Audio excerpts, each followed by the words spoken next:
Après avoir discuté avec plus de 200 leaders dans le secteur de la formation professionnelle et EdTech, des entreprises qui font plus de 1 million par an, et après avoir généré plus de 2 millions de revenus pour nos partenaires dans le secteur, j'ai remarqué que tout le monde se concentre sur les mauvaises choses pour croire. Un peu comme s'ils construisaient leur entreprise à l'envers en essayant de deviner quelle métrique les bloque, quelle est la limitation qui les limite de passer à la prochaine étape au niveau de revenus. Par exemple, ils vont déduire que pour passer à la prochaine étape niveau revenu, ça va être d'augmenter la demande, d'augmenter le nombre de leads, augmenter le nombre d'appels, mais sans le savoir. Et plus spécifiquement, comment résoudre la ou les métriques qui les bloquent. Donc, j'ai voulu faire cette vidéo à cause d'une conversation que j'ai eue avec une entreprise de formation professionnelle en France qui fait autour de 3 millions de revenus au niveau B2C et qui sont autour des 500 000 qui ont été bloqués aux 500 000 de revenus dans les dernières années en B2B et chercher une façon de croître leurs revenus B2B. Donc, dans leur situation, ils veulent atteindre le 1 million de revenus dans les 12 prochains mois, mais ne savent pas exactement comment y arriver ou comment implémenter le système pour y arriver. Mais en discutant avec eux, ils m'ont mentionné quelque chose de super intéressant qui connecte exactement avec le concept que je parle dans cette vidéo. C'est-à-dire qu'ils me mentionnaient qu'il y avait seulement 200 € de budget par appel qualifié. C'est tout. Ce qui est super intéressant parce que ça voulait dire qu'ils assumaient, qu'ils devinaient que la chose qui allait faire en sorte qu'elle allait atteindre le million, c'était plus d'appels. Mais c'est faux. Et je pourrais facilement leur planifier 20 appels par mois, donc 80 par mois, et leur charger 16 000 € par mois, 100% de la performance. Mais c'est pas la chose, les limitations qui va les faire dépasser le million de revenus et à long terme les faire croître avec un système prévisible. Mais dans leur cas, c'est pas le nombre de leads ou augmenter le nombre de leads qui va les faire passer de 500 000 à 1 million. Et dans cette vidéo, justement, je vais parler de quelles sont les métriques qui bloquent la croissance, comment analyser, comment voir la métrique qui bloque la croissance au lieu de deviner et mettre en place des choses sans savoir exactement la limitation à améliorer et exactement comment résoudre la métrique. Donc, une fois qu'on sait c'est laquelle, je vais dire exactement chacune des métriques, comment les résoudre pour dépasser la limitation et croître ton entreprise. Maintenant, reste avec moi parce que je vais t'expliquer exactement qu'est-ce que le tableau derrière moi représente et comment résoudre chaque limitation. Bien évidemment, des limitations qui vont bloquer ton entreprise d'ajouter un 500 000 par exemple de revenus minimum additionnel en 12 mois. Je vais aussi te partager 3 leviers pour chacune des métriques, chacune des limitations pour les résoudre et les débloquer. Donc juste avant, je vais te donner un peu de contexte pour que tu puisses comprendre chacune des limitations et les métriques associées aux limitations. Maintenant, ce que tu vois à l'écran, c'est un tunnel de vente qui va mener vers un appel. Et ce qui est important à comprendre, c'est que ça va fonctionner pour du contenu, pour de l'inbound, du SEO, de l'outbound. Ça ne change rien, ça va fonctionner de toute manière. La seule chose pour toi à comprendre ici, c'est de regarder c'est quoi la limitation qui bloque ta croissance et de trouver la métrique qui est associée avec ces limitations pour l'améliorer et débloquer la croissance. Donc, travailler sur la chose, la métrique qui va faire évoluer ton entreprise et maximiser les profits. Pas la chose qui est sophistiquée que tu as vue en ligne ou que quelqu'un t'a conseillé. La chose exacte que tu sais va débloquer ta croissance. Parce que ce qui est le plus important, c'est d'avoir le plus gros impact sur le revenu avec le plus de levier, le plus de leverage possible. Donc, la première métrique, c'est le nombre de prospects contactés. Donc, ce tunnel-là, je l'ai mis en place à partir d'un processus d'outbound, spécifiquement autour du emailing. Donc, ce qui va fonctionner le mieux, ça va être en B2B ou le B2C avec des produits premium à plus de 5 000 € par exemple. Donc, le nombre de prospects contactés, par exemple 1000, donc 1000 personnes qu'on est venu contacter par courriel. Donc, c'est assez simple, c'est le nombre de yeux, le nombre d'attention qu'on est capable d'aller venir chercher et de ce tunnel-là, ça va être à travers des courriels qu'on va venir placer devant l'écran de notre site. Donc, la deuxième métrique, c'est le taux de réponse positive. Donc, combien de personnes qui ont vu notre courriel, qui ont ensuite pris l'action qu'on voulait qu'ils prennent. Donc, on vise un minimum de 2 à 4% de réponse positive. Ça veut dire que 2 à 4% des gens qu'on a envoyé un courriel ont répondu positivement, qui voulaient plus d'informations, qui voulaient planifier un appel, qui voulaient passer à la prochaine étape du processus de vente pour pouvoir planifier un appel avec nous. Un petit détail technique, mais pour les campagnes hyper ciblées que je vais parler dans d'autres vidéos, mais la stratégie du Dream 100, vraiment des campagnes extrêmement ciblées, on peut voir un 5, 6, voire même 10% de taux de réponse positive, mais je ne vais pas rentrer dans les détails. Pour prendre l'exemple de ce tunnel ici, je vais prendre un exemple de campagne un peu plus général, donc un 2 à 3% de réponse positive. Donc la troisième métrique ici, c'est le taux d'appel, donc le taux de personnes qui, d'une réponse positive, ont planifié un appel avec l'équipe de vente tout simplement. On vise 35% minimum pour le taux d'appel et les 3 métriques que je viens de mentionner, donc le nombre de personnes contactées, le taux de réponse positive et le taux d'appel, ça englobe le marketing de manière générale. Et avec juste 3 métriques du côté marketing, ça montre à quel point ça peut être simple d'augmenter le trafic, la demande pour obtenir plus d'appels. Donc maintenant, du côté de la vente, la première métrique, c'est le taux de présence. Donc des gens qui ont planifié un appel avec nous, combien vont être présents à l'appel, combien vont se présenter. On va viser un minimum de 80%. Dans certains cas, ça va être 70%, mais ce qu'on va venir viser, ça va être le 80%. La deuxième métrique du côté de la vente, c'est le taux de qualification. Donc ça, c'est quelqu'un qui s'est présenté à l'appel, combien de pourcents sont qualifiés. Donc bien évidemment, ça va dépendre de ton entreprise, comment tu vois la qualification d'un prospect, mais ça va être une audience cible qu'on va pouvoir aider et qu'on va potentiellement vendre le produit. Donc on vise 80%. Et bien évidemment, dépendamment de si tu as un produit B2B, disons à plus de 50 000 €, le taux de qualification va probablement être beaucoup plus bas que 80% parce que vous cherchez à obtenir un prospect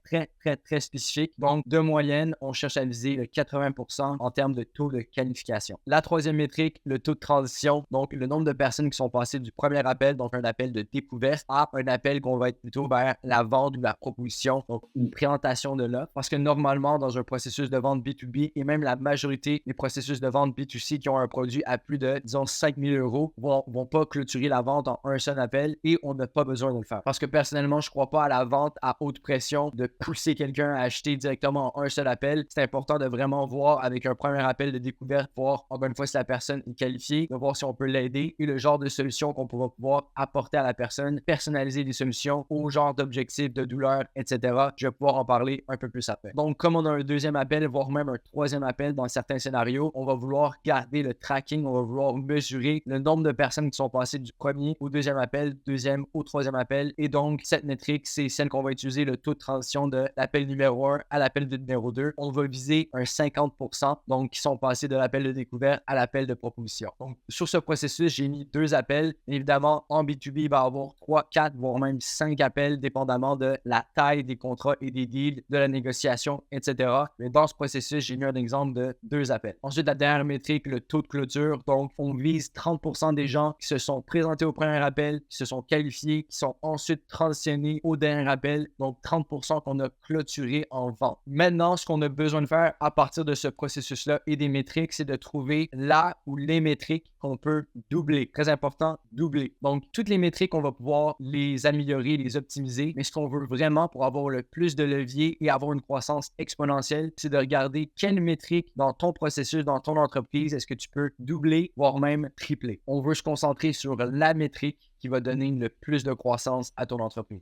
Donc, je vais donner un exemple des vraies métriques de mon entreprise de BE Partner pour que vraiment tu puisses avoir une bonne idée de le genre de choses qu'on va pouvoir venir améliorer et te donner un exemple réel de les choses que nous, à l'interne, on va devoir améliorer, les limitations de notre entreprise. Ça, c'est dans les derniers mois. Donc, j'ai fait un arrondissement de environ 15 000 prospects qui ont été contactés dans les derniers mois, 4 à 5% de taux de réponse positive. Donc, on voit qu'on est au-dessus des KPIs moyens. Ensuite, le taux d'appel, on est très approximatif autour du 33, 34, 35% de taux d'appel. Ensuite, le taux de présence, on est autour de 70%. Donc, définitivement une métrique à améliorer. Mais quand on regarde le taux de qualification, on est à 30%, ce qui est très bas à comparer aux 80% qu'on veut viser. Mais ce qui est important à comprendre, c'est que pour BE Partner, c'est une entreprise qui va être très différente de, par exemple, ton entreprise en formation professionnelle ou EdTech, qui, par exemple, nous, on vit seulement quelques collaborations à toutes les années. Donc, l'une des choses qu'on a le plus de fierté dedans et qui est très important pour qu'on puisse garantir des résultats, c'est le nombre de personnes qu'on va réellement pouvoir, encore une fois, garantir des résultats. Donc, le taux de qualification est beaucoup plus bas que la plupart des entreprises. Même,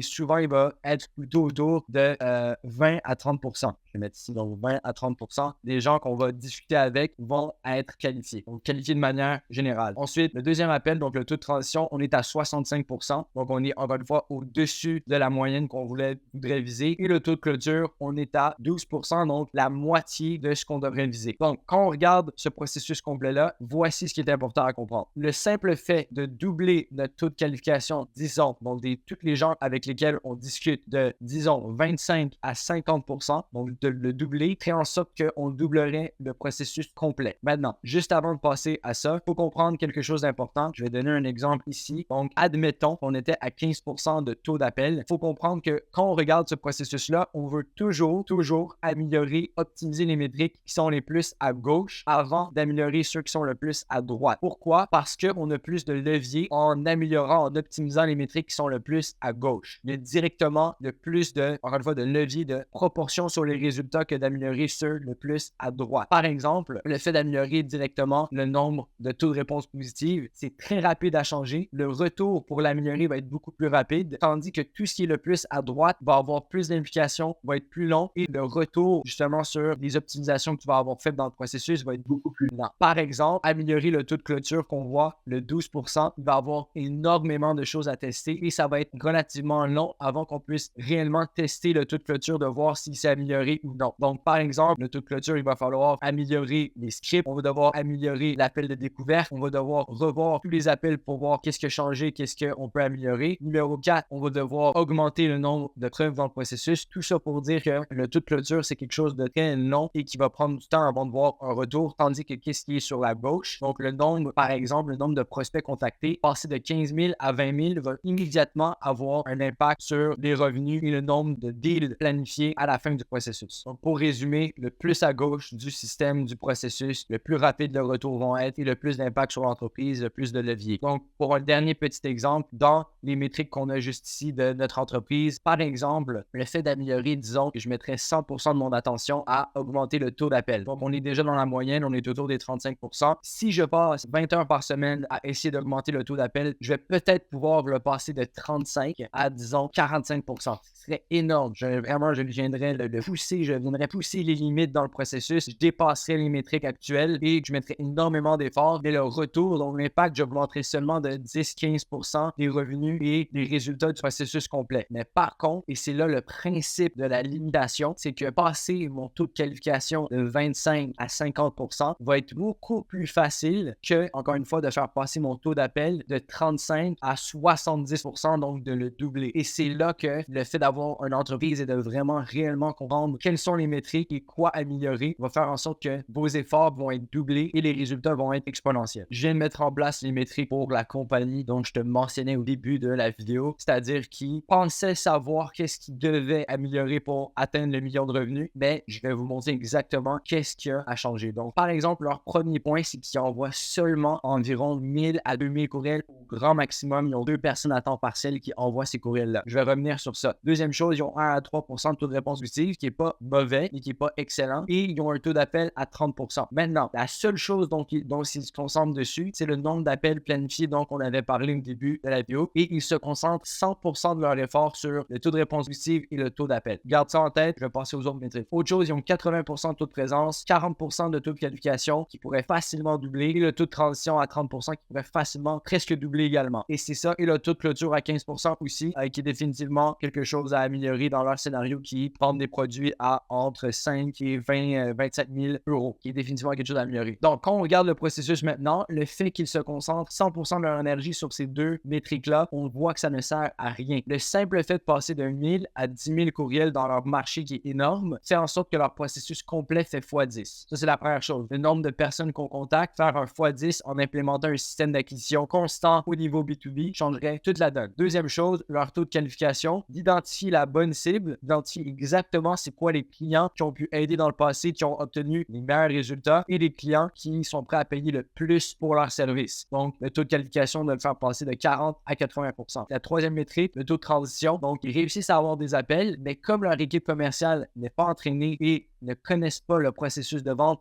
B2B, malheureusement, ils ont seulement, dans l'exemple, encore une fois, c'est des chiffres fictifs pour te donner une idée, 30% de taux de transition. Donc, le simple fait de générer le même nombre d'appels, mais d'augmenter le taux de transition de 30 à 50%, c'est presque doublé. C'est exactement la même chose comme si on doublait le nombre d'appels, mais on ne brûle pas des leads, on garde la réputation et on a un meilleur taux de clôture à la fin qui va indirectement être augmenté parce que le taux de transition et de qualification va être plus élevé. Ce processus, c'est un exemple de la compagnie que j'avais mentionné, à quel point c'est important de mettre les efforts aux bons endroits parce qu'on peut courir dans la mauvaise direction pendant très longtemps au lieu de marcher, entre guillemets, dans la bonne direction et aller beaucoup plus vite vers l'objectif qu'on souhaite atteindre. Une autre chose importante à prendre en considération avec l'entreprise que je viens de mentionner, c'est que quand on augmente le nombre de personnes qu'on contacte, on augmente la demande et on augmente le taux de réponse positive. Qu'est-ce qui va se passer? C'est qu'entre le marketing et la vente, il va y avoir un problème. C'est-à-dire de transitionner, de qualifier et de planifier cette nouvelle demande, il va falloir soit des ressources, de la nouvelle technologie, soit implémenter un SDR pour pouvoir qualifier et transitionner le marketing, la demande à la vente. Et ça, les gens ne le prennent pas en considération, c'est-à-dire qu'ils vont juste regarder une chose dans le processus qu'ils vont améliorer. Ils ne vont pas prendre en considération l'impact que ça va avoir sur l'entreprise. Donc, le fait d'augmenter la demande, si on ne change pas et le nombre de réponses positives, si on ne change rien dans le processus, toutes les métriques qu'on voit à droite vont diminuer, vont descendre. Les gens vont être moins qualifiés, ils vont moins se présenter à l'appel, ils ne vont pas savoir pourquoi l'appel va être bénéficiel pour eux, ce genre de choses-là. Donc, il faut vraiment prendre ça en considération. Maintenant, si tu es curieux, j'ai fait une analyse rapide de leur situation et exactement qu'est-ce qu'ils ont à mettre en place. Peut-être que tu es dans une situation similaire. Donc, dans leur scénario, avec les métriques que j'ai mentionnées, ils ont 3 problèmes majeurs. Un, ils n'ont pas de système d'acquisition qui leur permette d'augmenter le nombre de personnes qui contactent par 10. C'est fait 100% manuellement. La deuxième chose, c'est qu'ils n'ont pas de processus de vente B2B ni d'actifs, ce qui fait en sorte que toutes les métriques à droite sont beaucoup plus basses. La troisième chose, c'est qu'ils n'ont pas de SDR pour, comme j'ai dit, connecter la nouvelle demande et le nouveau nombre de réponses positives vers la vente. Donc, ils ont besoin de 6 solutions primordiales. La première, c'est des études de cas B2B. La deuxième, c'est d'identifier leur cible et la qualification de leur cible beaucoup mieux. Le troisième, c'est d'implémenter un système d'acquisition qui va leur permettre d'aller chercher au moins 30 appels par mois. Quatrième, une structure de vente B2B à 3 étapes. Le cinquième, créer des actifs de vente. Et le dernier, implémenter un SDR. Donc, justement, ça revient au fait qu'avant, ils pensaient que la seule chose à améliorer, c'était la demande, le nombre de leads. Et quand on revient vers l'arrière et qu'on regarde qu'est-ce qui va réellement avoir le plus gros impact, on regarde que les 6 solutions sont complètement différentes que simplement augmenter le nombre de leads et d'appels. Maintenant, je vais rentrer dans exactement comment résoudre chacune des métriques, donc comment les optimiser, les doubler, voire même les tripler avec 3 éléments pour chacune des métriques. Donc, le premier, c'est les prospects contactés. Pour les prospects contactés, c'est assez simple. Le premier, c'est le TAM, donc Total Addressable Market. En français, c'est la taille totale de ton marché. C'est-à-dire que si on veut contacter plus de personnes, il y a plusieurs choses qu'on peut mettre en place, mais la première, c'est simplement de toucher plus de secteurs, plus de positions. Donc, si en ce moment, tu es en train de contacter directement les directeurs, les CEO, les présidents, peut-être que tu peux contacter les CMO, peut-être que tu peux contacter les gens en charge du marketing, de la vente, peut-être que tu peux contacter un différent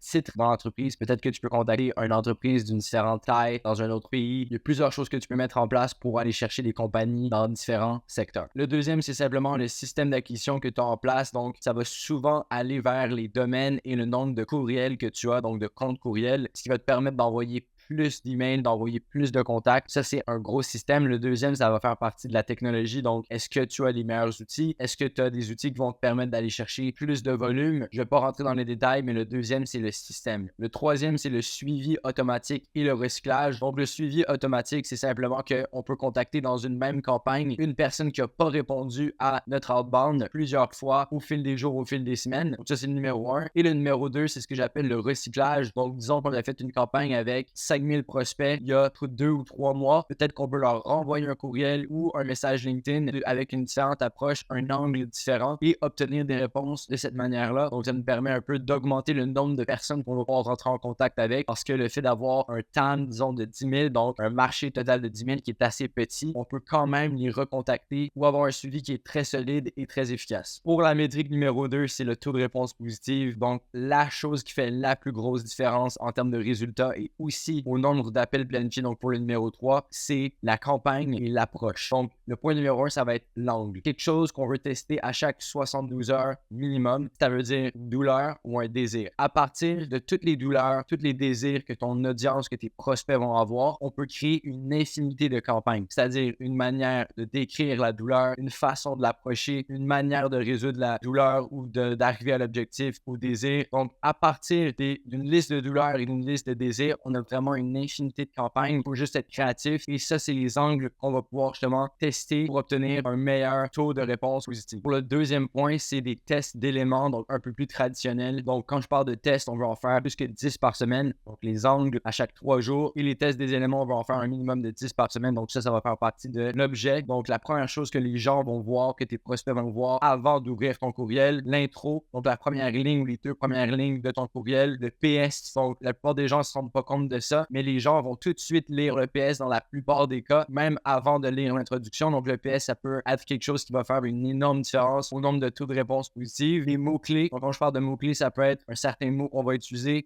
dans l'introduction, ça peut être un mot dans l'offre qu'on va demander, donc ce qu'on appelle le corps du courriel. Donc, est-ce que ça va être un appel à l'action qu'on appelle soft, donc simplement de répondre un oui ou un non? Est-ce que ça va être de demander vers un appel? Est-ce que ça va être de leur proposer de leur envoyer une vidéo? Il y a énormément d'appels à l'action différents et des fois seulement d'aller changer un de ces éléments-là. C'est pour ça qu'on va faire autant de tests, donc 10 par semaine, 40 par mois minimum, pour vraiment voir c'est quoi la chose qui va faire la différence et qui va améliorer les résultats. Le troisième point, c'est l'approche. Je vais probablement faire une autre vidéo pour parler seulement de l'approche et aussi des autres points que j'avais mentionnés, mais l'approche, c'est vraiment de quelle manière, qu'est-ce que le courriel vient mentionner. Donc, à travers les désirs et les douleurs que j'avais mentionnés avant, est-ce qu'on a une approche de keynote, c'est-à-dire de leur proposer de mettre en place une présentation? Est-ce qu'on leur propose de faire une interview? Est-ce qu'on les invite à participer à un livre blanc? Est-ce qu'on leur propose de leur envoyer une vidéo, un Loom? Est-ce qu'on leur envoie une lettre de vente? Est-ce qu'on est très direct et on leur dit qu'on peut leur régler tel problème, donc d'une manière plus directe? C'est l'approche de manière globale. Et évidemment, pour spécifier, du moment qu'on a une approche, disons l'approche de vidéo, par exemple, de Loom, à partir de cette approche, c'est là qu'on va venir faire des changements de test et des changements d'angle. Donc, les approches, c'est quelque chose de beaucoup plus général qui va changer plus de choses. Éventuellement, je ferai une vidéo pour parler seulement des types d'approches. Maintenant, pour le taux de présence, donc le point numéro 1 pour améliorer le taux de présence à tes appels, c'est d'implémenter un SDR, quelqu'un qui va appeler en 5 à 10 minutes toutes les réponses positives pour planifier un créneau, faire une première petite qualification et simplement trouver un bon moment pour ton calendrier. Bien évidemment, répondre au courriel rapidement, efficacement, en moins de 5 à 10 minutes. Le deuxième point pour optimiser ton taux d'appel, c'est simplement d'avoir un bénéfice clair, simple et net pour le pourquoi est-ce que ta personne devrait planifier un appel avec toi, avec ton équipe de vente, qu'est-ce qu'elle va gagner ou qu'est-ce qu'elle va potentiellement y avoir en prenant de son temps précieux dans sa journée, dans sa semaine et le bloquer de son calendrier pour le passer avec toi, avec ton équipe de vente. Le troisième point pour augmenter ton taux d'appel, c'est simplement d'exister en ligne. Donc, d'avoir un bon profil LinkedIn, d'avoir du contenu que tu as publié, de montrer que tu es un humain qui existe, qui a une réelle entreprise. Est-ce que tu es un voleur? Est-ce que tu es un spammer? Est-ce que tu existes vraiment? Tout ça, c'est des vraies questions qui se posent en arrière de leur tête et donc, ils veulent aller voir est-ce que tu as un site web actif? Est-ce que tu es présent sur LinkedIn? Est-ce que vous avez des connexions en commun? Tout ça, ça se passe très, très vite et donc, dans la plupart des cas, avant de planifier un appel ou même avant de répondre à ton courriel, ils vont aller inscrire ton nom sur LinkedIn, ils vont aller prendre la fin de ton courriel, le taper sur Google et voir c'est quoi ton site web, qui sont les gens que tu as aidés. Donc, tout ça, le fait d'exister en ligne t'aide processus de A à Z, surtout dans la partie du marketing, donc les 3 premières métriques. Maintenant, pour augmenter ton taux de présence, le premier point est assez simple, c'est simplement d'avoir une séquence d'avant-appel. Donc, à travers des technologies comme Calendly, ça devient très facile d'avoir une automatisation qui va simplement faire des petits rappels pour dire à la personne de se présenter à telle heure et de clarifier la date et l'heure ou simplement faire en sorte que ça soit bloqué dans son calendrier. Mais il y a plus que ça. Donc, par exemple, dans la séquence d'appel, surtout quand il y a autant de valeur par appel, on peut par exemple envoyer une vidéo WhatsApp ou un email personnalisé à la personne avant l'appel, donc soit une journée ou quelques heures, et lui mentionner c'est quoi le bénéfice, qu'est-ce qu'elle va avoir en retour de se présenter à l'appel, ce qui est très important. C'est pas simplement pour te rappeler qu'on a un appel à telle heure. Non, lui rappeler le pourquoi est-ce qu'elle a pris la décision de planifier un appel avec toi. Donc, par exemple, est-ce que c'est parce qu'elle va recevoir un plan de croissance personnalisé? Est-ce qu'elle va se faire guider pour une décision qu'elle veut prendre? Est-ce qu'elle va recevoir un livre blanc si elle participe à une interview? Ce genre de choses-là, c'est extrêmement important. Le simple fait de rappeler la personne lui fait confirmer que c'est important et elle avait fait une bonne décision de le planifier dans son horaire, dans son calendrier. Le deuxième point, c'est simplement d'avoir des disponibilités d'ouvert. Donc, au lieu d'avoir 5 heures de disponible dans ton calendrier, on veut en avoir 25. Il y a 2 raisons pour ça. La première, c'est simplement parce que si quelqu'un n'est pas disponible, par exemple, ce vendredi, c'est pas la meilleure date pour eux, ils vont planifier un appel pour le vendredi et se rendre compte que, en fait, ils vont être occupés, ils vont avoir d'autres choses, ça va pas être le meilleur moment, donc ils vont finir par pas se présenter à l'appel. Tandis que s'il y avait beaucoup plus d'options, ils auraient pu choisir le meilleur moment,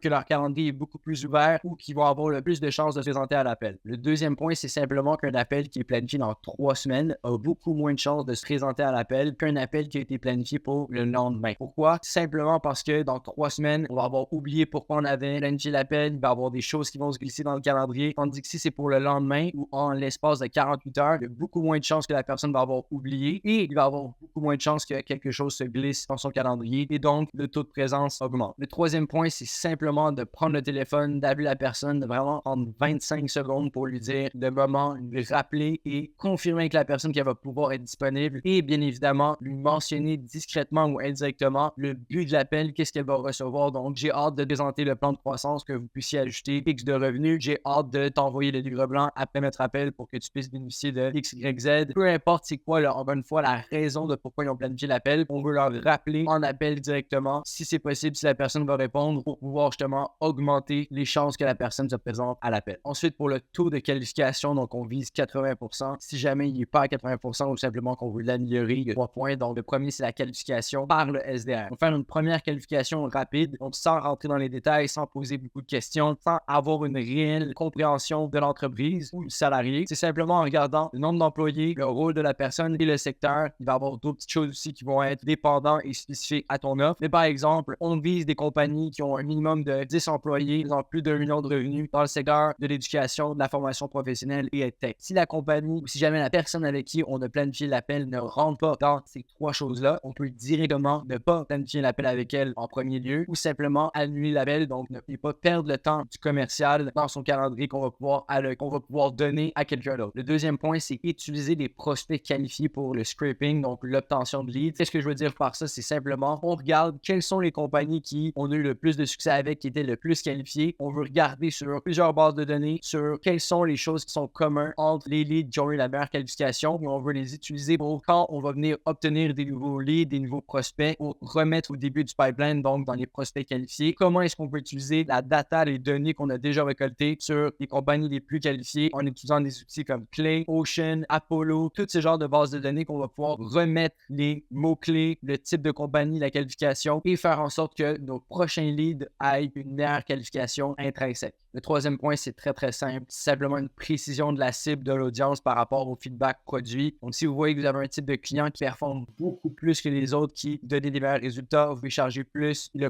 client va être plus heureux, ce genre de choses-là. Très important qu'on prenne cette information-là, cette data, et qu'on le distribue au marketing et à la vente. J'ai même fait une vidéo sur le sujet que je vais pouvoir mettre en haut si jamais ça t'intéresse de la voir, de comment distribuer la data et la donnée du produit vers le marketing et comment prendre la data et les données du marketing de la vente vers le produit pour faire en sorte que les deux évoluent correctement. Ensuite, le taux de transition, donc le nombre de personnes qui ont transitionné du premier au deuxième appel. La première chose, c'est simplement de poser les bonnes questions. Donc, il y a quelque chose de très simple. Si ton équipe de vente est nulle, si tu ne les as pas formés, si tu leur donnes pas de retour, s'ils n'ont pas les bonnes questions dans leur arsenal, dans les armes, type de questions qu'ils ont déjà pratiquées auparavant à poser, ils ne pourront pas performer et donc ils vont pas pouvoir transitionner efficacement du premier au deuxième appel et éventuellement deuxième au troisième appel. Parce que c'est en posant les bonnes questions qu'on obtient les bonnes réponses, puis avec ces réponses-là, c'est de l'information qu'on va pouvoir utiliser pour les aider à comprendre le problème qu'ils ont, les aider à comprendre le type de solution qui va les aider à résoudre ce problème-là. Et surtout, chaque prospect est drastiquement différent. Ils ont différents types de problèmes, ils ont différentes objections, ils ont différentes façons de voir le monde. Et en leur posant les bonnes questions,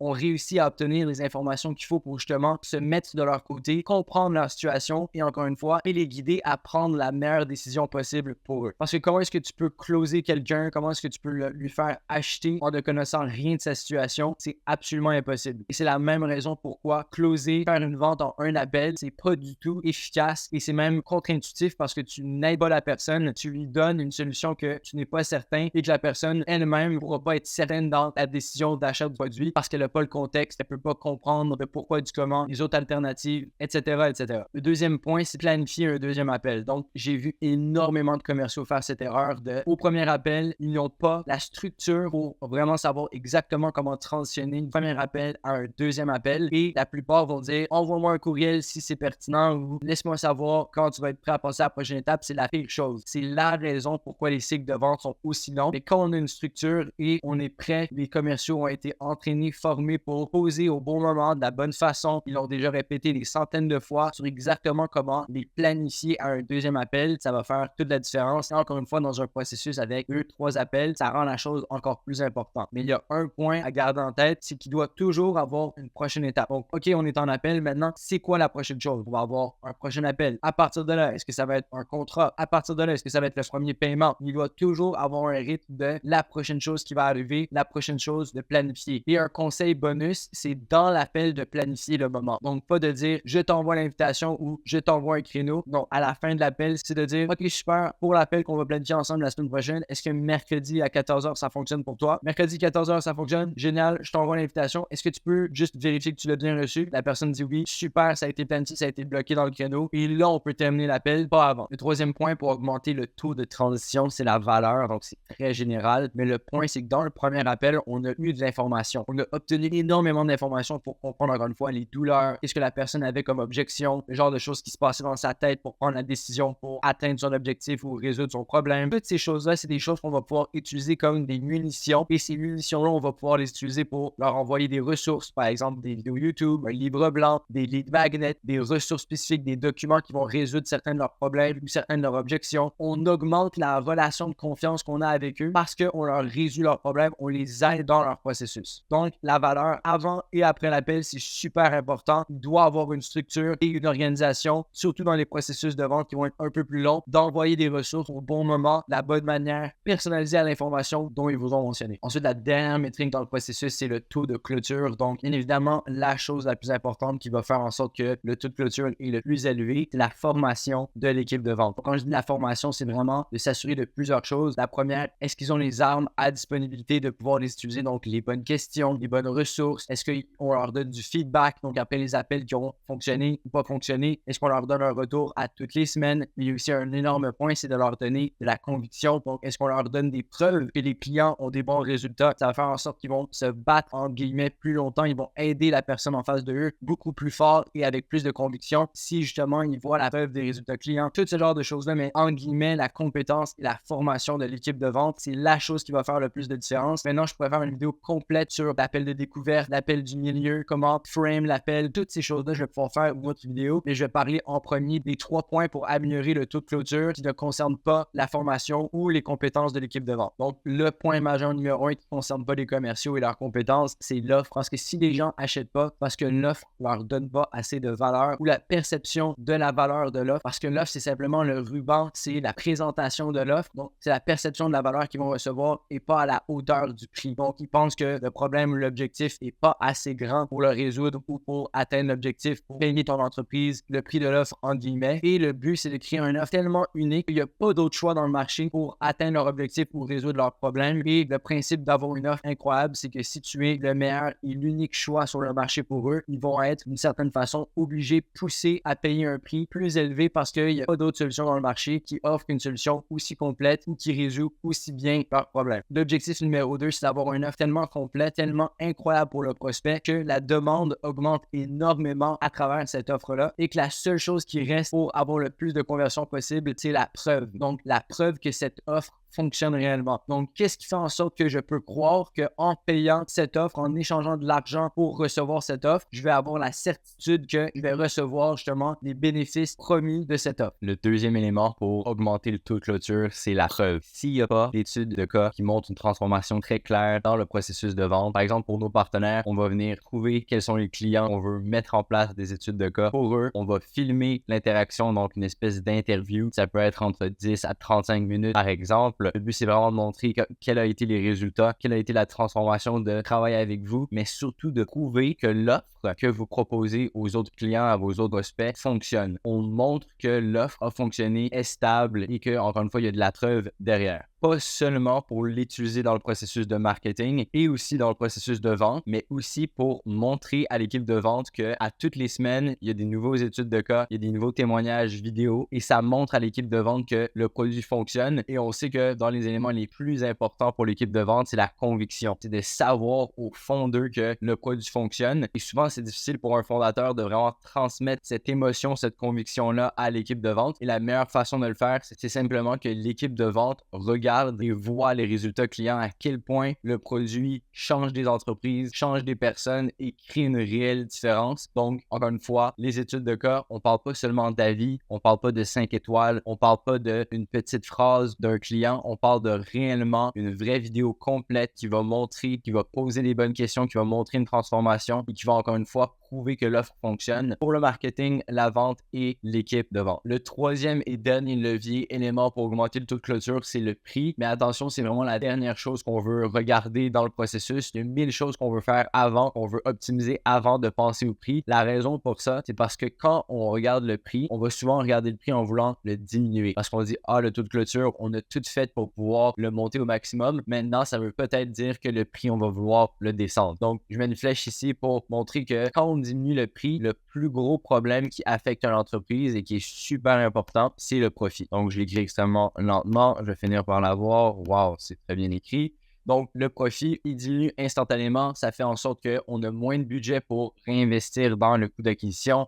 Ça devient difficile par rapport à la compétition d'aller chercher les meilleurs clients. Ce genre de choses-là, c'est comme un effet domino avec un prix qui est plus bas. On veut toujours rester dans le premium. Moi, personnellement, je travaille avec des entreprises qui sont dans un prix premium, qui ne sont pas dans des petits prix, qui sont dans le bas du marché ou dans le milieu du marché, qui compétitionnent sur le prix. On veut encore une fois, dans le premier point que j'avais mentionné, qui est l'offre, on veut avoir une offre tellement unique, avec tellement de preuves derrière, avec une notoriété, avec un brand qui va faire en sorte qu'on peut charger plus cher et optimiser les profits, qui va faire en sorte que l'entreprise, de manière générale, va beaucoup mieux se porter. Maintenant, le moment qu'on va devoir diminuer le prix, c'est quand on a tout mis en place et qu'on se rend compte que la seule variante qui reste, donc la preuve, là, tout le reste a été optimisé. Là, on va regarder au prix. Donc, j'ai mis l'exemple ici un restaurant. Donc, la restauration, comme exemple, il y a 1000 autres industries ou secteurs que j'aurais pu prendre. Mais par exemple, un restaurant ne pourrait jamais, très, très, très rarement, seulement peut-être un 0,5% des restaurants pourraient investir 50 000 dans, par exemple, un programme ou un accompagnement pour faire croître leurs revenus ou les aider sur X ou Y point. Parce qu'en majorité, la grande majorité des restaurateurs, des restaurants ont des marges de profit extrêmement faibles, donc autour des 5 à 10% jusqu'à 15% maximum. C'est pas mon domaine du tout. Ils ont des très petites marges de profit et pour eux, ça serait très difficile de dépenser cette somme-là. Tandis que d'autres entreprises, par exemple dans la tech, qui ont des levées de fonds, qui ont plus de budget, peuvent se permettre d'aller investir parce que aussi l'entreprise va finir par se vendre dans le futur. Donc, c'est plein de petites choses comme ça qu'on regarde le marché, on se dit, OK, c'est pour cette raison, c'est une raison logique, c'est une raison financière que cette personne ne peut pas investir. L'autre côté du prix, c'est de changer la structure du prix. Donc, un prix d'abonnement, un prix sur plusieurs mois, ça peut être un prix en one shot. Il y a beaucoup de façons de mettre en place des prix ou des offres différentes. Donc, par exemple, si quelqu'un n'accepte pas l'offre principale, de lui proposer une autre offre ou quelque chose qui va être en fonction de son budget, ça peut être quelque chose qui augmente dramatiquement le taux de clôture parce que si la personne n'achète pas le package numéro 1, on peut downsell, cross-sell la personne directement parce qu'on l'a en appel, donc on ne veut pas perdre cette personne-là dans le processus quand c'est quelqu'un de qualifié qu'éventuellement on pourra upsell. Mais pour clarifier, la grande majorité du temps, avant de toucher le prix, je dis ça parce que la plupart des gens vont aller modifier le prix avant même de modifier l'offre, la garantie, le positionnement, tout ce genre de choses-là. Dans la grande majorité des cas, on peut résoudre le problème de clôture ou le problème avec le prix que les gens disent c'est trop cher en augmentant la valeur et la valeur perçue à travers une offre de meilleure qualité, de faire en sorte que l'offre et la valeur de proposition soient meilleures. Donc ça englobe les 3 manières de résoudre le problème de la limitation du taux de clôture et on a pu voir absolument toutes les métriques qu'il y a derrière moi pour résoudre les limitations de croissance pour ton tech ou ton entreprise de formation professionnelle, surtout quand vous êtes un premium à ticket élevé. En implémentant ce système, tu vas pouvoir trouver, analyser c'est quoi là où les métriques à résoudre, te pencher dessus et de cette façon-là, augmenter tes profits de manière significative et très rapidement. Maintenant, si tu es en train de te dire, Elliot, c'est génial, mais c'est beaucoup d'informations, je ne sais pas par où commencer ou comment l'implémenter dans mon entreprise. C'est pour ça que je vais te suggérer, je vais te proposer de t'offrir, de regarder, d'analyser ton entreprise de A à Z et de personnaliser, de mettre en place exactement ce que je t'ai montré et de le faire pour ton entreprise. Donc, de voir tes métriques, de t'aider à comment analyser et traquer chacune des métriques que j'ai proposées et mettre en place un plan de croissance qui va être personnalisé à ton entreprise sur comment résoudre ces choses-là pour ajouter un minimum de 500 000 de revenus dans les 12 à 18 prochains mois. Par contre, pour recevoir cette analyse qui est offerte, même si je pourrais charger facilement pour mettre en place une analyse de ce genre, tu dois faire partie de 3 critères. Le premier critère, c'est de faire plus de 1 million par an en formation professionnelle, 500 000 et plus par an en tant que tech. Ou le dernier, c'est d'avoir levé des fonds, donc avoir les ressources nécessaires pour pouvoir mettre en place ces stratégies et ces ressources. Sinon, la stratégie, l'analyse va ne servir à rien. Et aussi, je fais partie des gens qui croient que le product market fit vaut beaucoup plus, qui est extrêmement important à valider avant de mettre en place les structures, les équipes et les bonnes stratégies pour scale à la prochaine étape. Le deuxième critère, c'est de vendre des produits à plus de 7 000 €, donc au minimum en B2C et de 15 000 € en B2B. Évidemment, il va y avoir des des variantes au niveau des EdTech, les prix, les abonnements, etc. Mais de manière générale, le lifetime value doit être un minimum de 7 000 en B2C et un minimum de 15 000 en B2B. Le troisième point, c'est d'avoir un produit de haute qualité qui a été prouvé avec des réussites clients. Donc, ça revient au terme du product market fit. Donc, si le produit n'a pas une valeur unique sur le marché, qui n'est pas meilleur que la compétition et qui n'a pas été prouvé over and over par les clients, la réussite, les transformations avec votre offre, ça ne va simplement pas fonctionner par le fait que votre produit doit être travaillé en premier avant de mettre les efforts sur le développement commercial. Donc, si tu remplis ces 3 critères de faire plus qu'1 million par an, de vendre un produit de plus de 7 000 en B2C, plus de 15 000 en B2B, d'avoir un produit de haute qualité avec un product market fit évident, je t'invite de planifier un appel avec moi directement de 45 minutes en description ou sur le site web bi-partner.co dans lequel je vais analyser la situation de ton entreprise de A à Z, regarder où sont les limitations, quelles sont les métriques à optimiser et exactement comment résoudre le problème, optimiser chacune des métriques à travers un plan de croissance à 4 étapes. Tout ce qui te reste à faire, c'est de choisir un créneau en description, prendre un moment qui va fonctionner pour toi et pour moi cette semaine ou la semaine prochaine. Et à part de ça, je te dis à très bientôt.